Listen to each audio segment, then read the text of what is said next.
El miedo provoca la distancia, nos mete hacia adentro y guardamos las alas sin más intención que cuidarlas.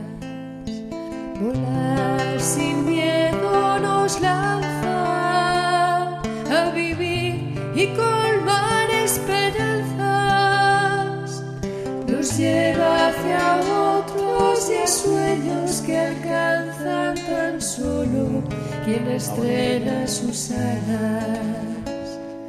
Amar es reinventar cómo dar vida. Pido a Dios que prepare nuestros corazones al encuentro con los hermanos más allá de las diferencias de ideas, lengua, cultura, religión. Que unja todo nuestro ser con el aceite de la misericordia, que cura las heridas de los errores, de las incomprensiones, de las controversias. La gracia de enviarnos con humildad y mansedumbre a los caminos arriesgados pero fecundos de la búsqueda de la paz.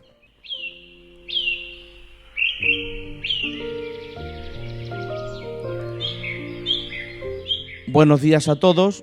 Con estas palabras del Papa Francisco comienzo un día más el programa Tiempo para el Espíritu, en el que desde el Evangelio que escuchamos cada domingo intento aportar una lectura más profunda que nos ayude a vivir una espiritualidad más abierta.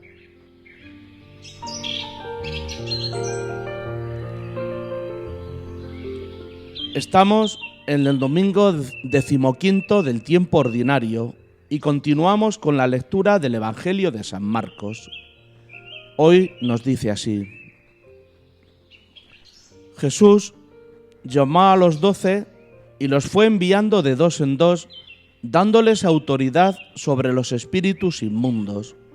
Les encargó que llevaran para el camino un bastón y nada más, pero ni pan, ni alforja, ni dinero suelto en la faja, que llevasen sandalias, pero no una túnica de respuesto. Y decía: quedaos en la casa donde entréis hasta que os vayáis de aquel sitio, y si un lugar no os recibe ni os escucha, al marcharos sacudíos el polvo de los pies, en testimonio contra ellos. Ellos salieron a predicar la conversión, echaban muchos demonios, ungían con aceite a muchos enfermos y los curaban.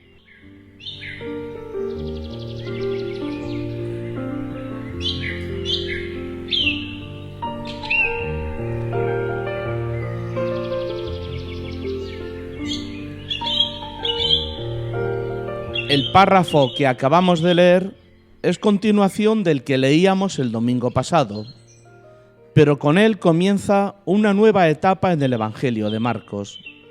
Los discípulos van a tomar parte en la tarea que Jesús desarrolla.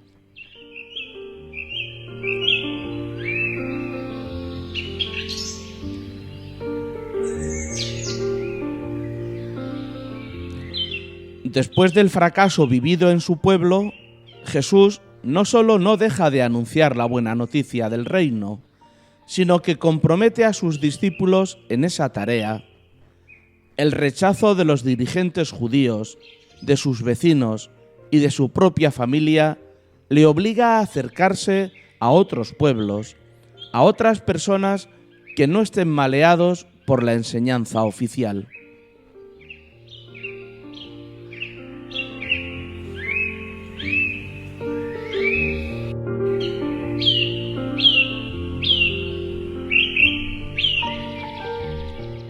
Pero este relato sería elaborado en la Pascua, después de la resurrección de Jesús, porque es poco probable que en su vida Jesús enviara a los apóstoles a predicar, ya que mientras se sintieron plenamente dentro del judaísmo, no tenía sentido que Jesús instituyera el grupo de los 12 como fundamento de una nueva religión.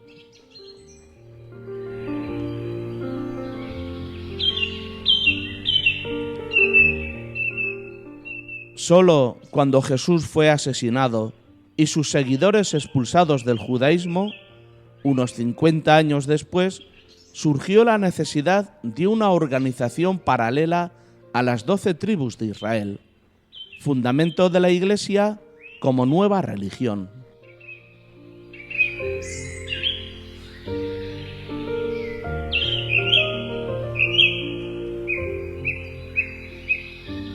Por otro lado, todos los evangelios dejan claro, en muchas ocasiones, que mientras los discípulos convivieron con Jesús, no entendieron nada de su mensaje, por lo que no podían comunicarlo a los demás. Solo después de la experiencia pascual empezaron a comprender el mensaje del evangelio y comenzaron la misión de anunciarlo a otros pueblos.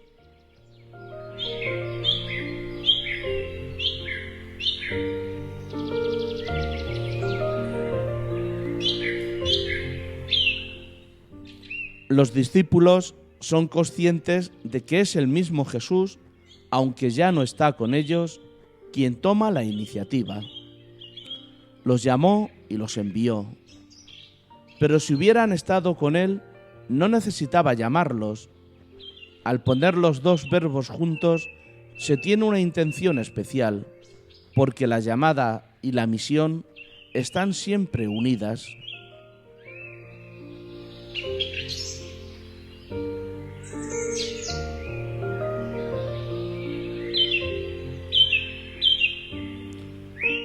El texto no precisa ni a dónde los envía ni durante cuánto tiempo. Con ello está precisando las características de todas las llamadas y de todos los envíos. Todos los que vayan en nombre de Jesús deben ir en las mismas condiciones, en todos los tiempos.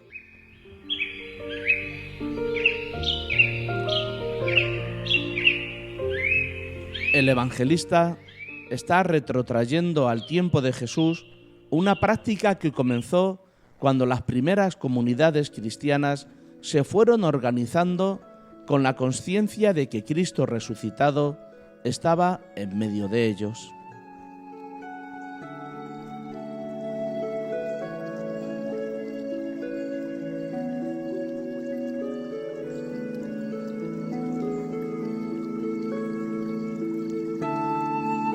Van de dos en dos, lo que apunta al sentido comunitario de toda misión. No se trata de actuar como francotiradores, sino de ir en nombre de la comunidad. Así se evita cualquier clase de superioridad de uno sobre otro.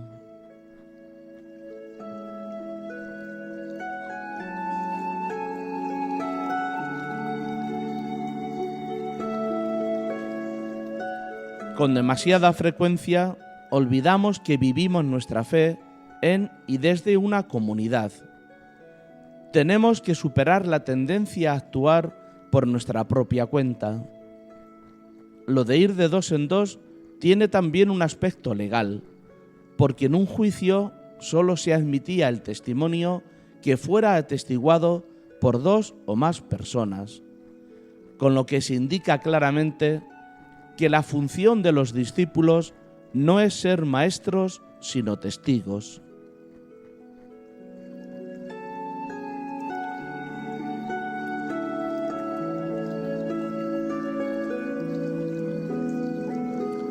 Sigue diciendo el texto que Jesús les da autoridad sobre los espíritus inmundos. Hay que tener mucho cuidado con esta expresión, porque no es fácil apreciar la diferencia entre poder y autoridad. No se trata de un poder mágico sobre el diablo, sino de una superioridad sobre el mal, una fuerza para superar no solo los demonios de los demás, sino también los propios demonios, es decir, la superación personal de toda ideología que les impediría comunicar el verdadero mensaje. Esta lucha de los apóstoles contra sus propios prejuicios nacionalistas está presente en todo el Evangelio de Marcos.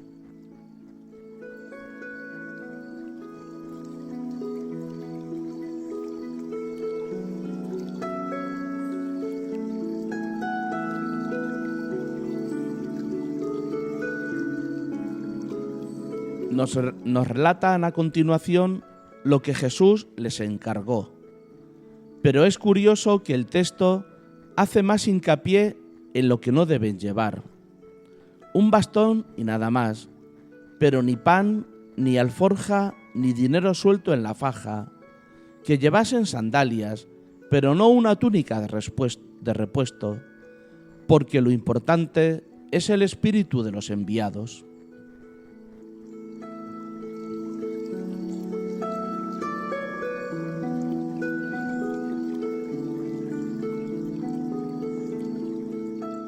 El bastón y las sandalias son imprescindibles. El bastón ayuda a caminar y puede ser muy útil contra las alimañas. Las sandalias eran el calzado de los pobres.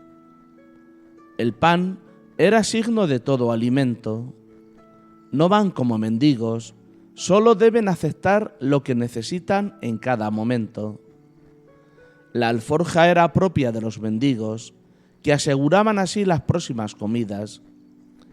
El dinero es símbolo de las seguridades. En griego no se dice túnica de repuesto, sino no llevéis puestas dos túnicas, que era característica de la gente rica.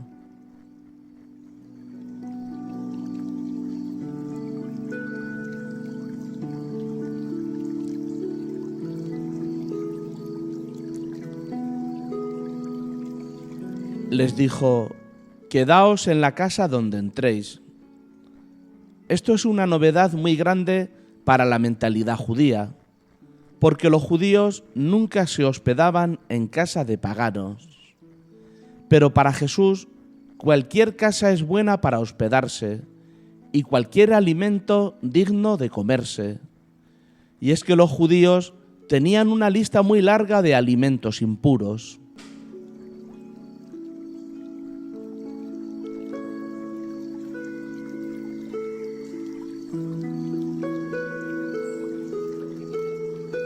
Para quedarse, basta que les acoja una casa.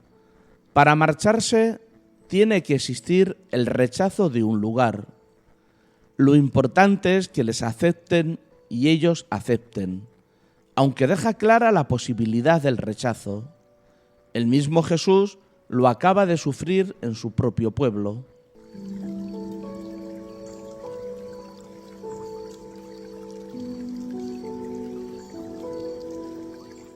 Si un lugar no os recibe ni os escucha, al marcharos sacudíos el polvo de los pies, dice el Evangelio. El sacudir el polvo de los pies era una costumbre de los judíos cuando salían de un lugar de paganos. No se trata de una maldición, sino de dar testimonio del hecho de que no querían llevarse nada de allí. En el Antiguo Testamento, el rechazo de los profetas iba acompañado de un castigo divino sobre ese pueblo.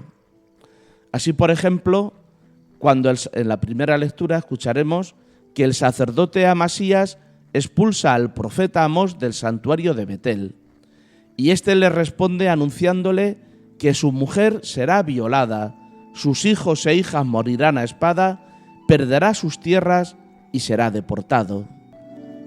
Pero Jesús nos propone un cambio de mentalidad. Cuando alguien rechaza el Evangelio, siempre hay alguna razón que hay que esforzarse en entender desde el absoluto respeto a la persona. El discípulo de Jesús, si es rechazado, debe limitarse a sacudirse el polvo de los pies. Ni una palabra de amenaza o condena. El juicio corresponde a Dios.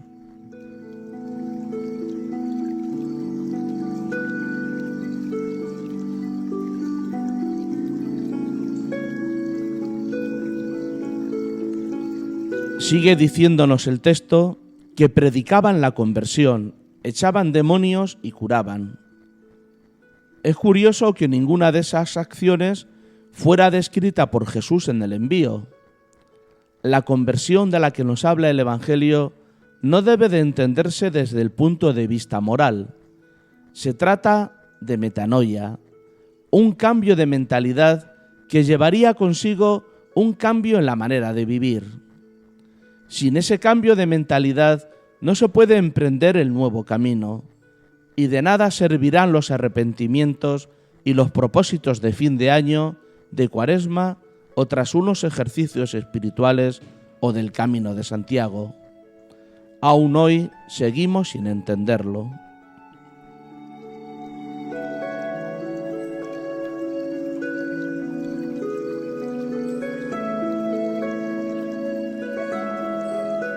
El echar demonios y curar son signos de la preocupación por los demás. El signo de que ha llegado el reino es la ayuda incondicional a los demás. La misión no puede ser una programación venida de fuera, sino una exigencia vital, consecuencia de la conciencia de estar empujados por la necesidad de amar.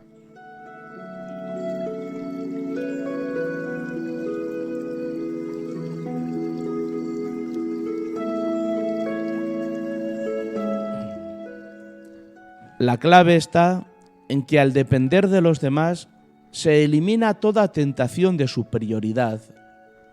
No son normas de ascetismo, sino de confianza. Se trata de aprender a confiar en los demás, esperándolo todo de ellos. Saber dar eficazmente supone haber aprendido antes a recibir con humildad, porque no hay nada más humillante para una persona que el tener que recibir algo de otro sin poder corresponder.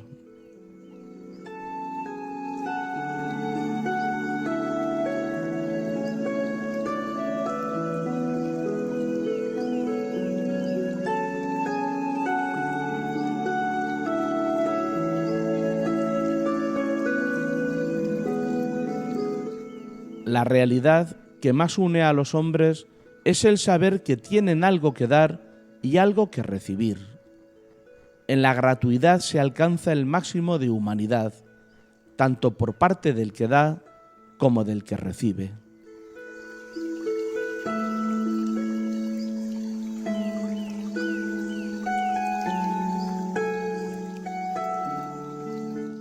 La confianza de la misión debe apoyarse en el mensaje, no en los medios desplegados, lo que supone prescindir de lo superfluo y ni siquiera querer asegurar lo necesario.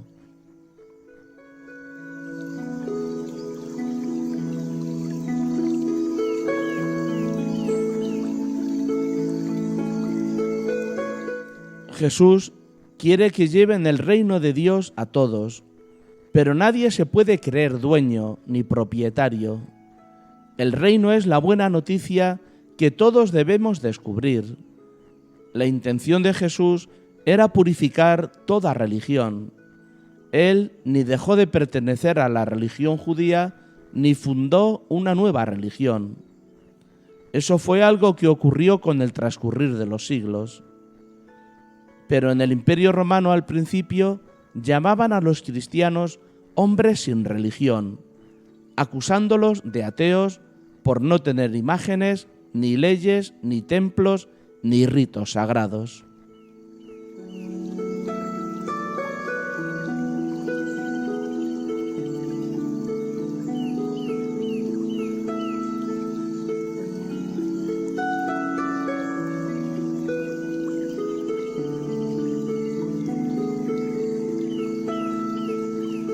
Todo esto cambió cuando el emperador Constantino legalizó el cristianismo, dándoles basílicas y haciendo posible el comienzo de una jerarquía, convirtiendo el recuerdo de la cena del Señor en un rito sagrado, la Eucaristía.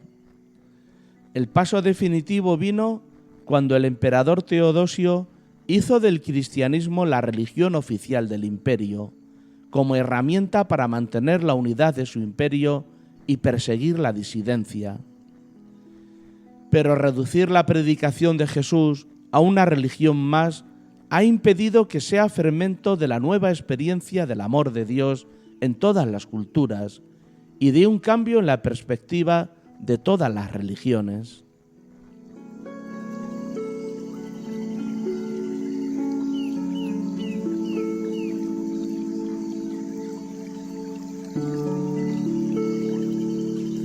La misión no es tarea de unos pocos, sino la consecuencia inevitable de la adhesión a Jesús. La misión no consiste en predicar, sino en hacer un mundo cada vez más humano. No se trata de salvaguardar a toda costa doctrinas trasnochadas o normas morales que no humanizan, menos aún en conservar unos ritos fosilizados que ya no dicen nada a nadie.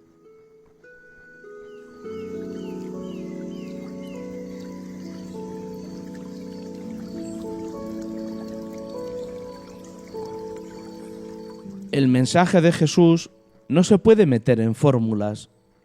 Todo el que atiende a la llamada y vive lo que vivió Jesús está cumpliendo la misión de hacer presente el reino. El proyecto de Jesús, el proyecto de fraternidad del reino, no es cuestión de eficacia y resultados, sino de entrega confiada, de abandono al amor, de capacidad de improvisar el amor compasivo y la ternura misericordiosa donde más necesarios son, donde la injusticia más los reclama con urgencia.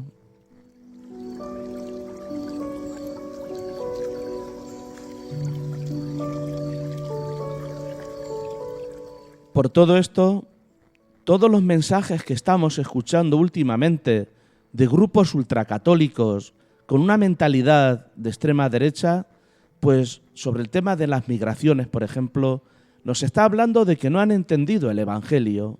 Pueden pertenecer a una religión muy clasista y elocuente, con unas normas muy concretas, con una moral, pues, de ricos, pero no están entendiendo el mensaje de Jesús que nos pide abrirnos a los demás, acoger, integrar, acompañar a los inmigrantes. Así nos lo están repitiendo también nuestros obispos en los comunicados que han sacado para apoyar a los obispos de Canarias y a todas las personas que están luchando por la integración de los inmigrantes. Dar discursos de odio, mensajes escandalosos para meter miedo a la población no tiene nada de cristiano ni nada de evangélico. Al contrario, nos acerca a un mundo peligroso donde la división puede ser más fuerte y la guerra más inmediata. Jesús nos llama por el camino contrario. Vivamos entonces la urgencia de recuperar el Evangelio y de vivirlo en esos sitios que hoy son más necesarios, donde la injusticia más nos reclama con urgencia.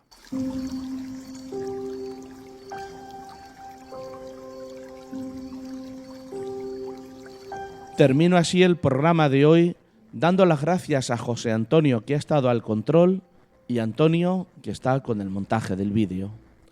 Os dejo con otra canción de Salomé Arricibita, Ve con los últimos. Feliz domingo a todos y buena semana.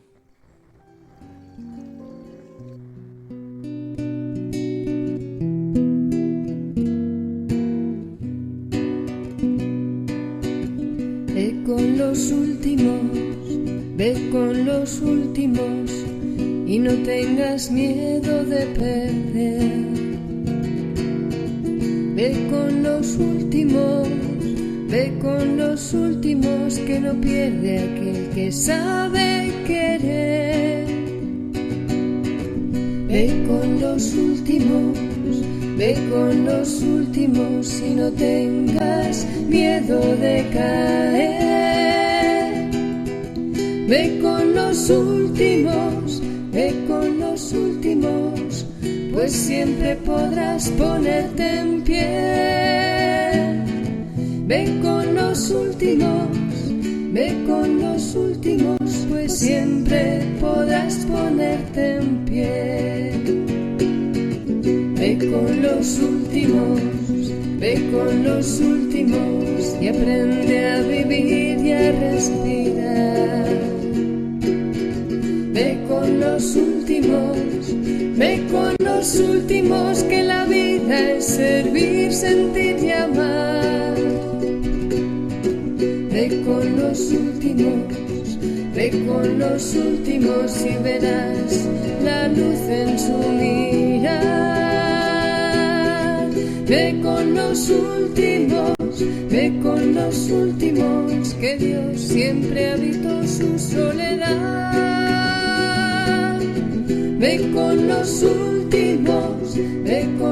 últimos, que Dios siempre habitó tu soledad.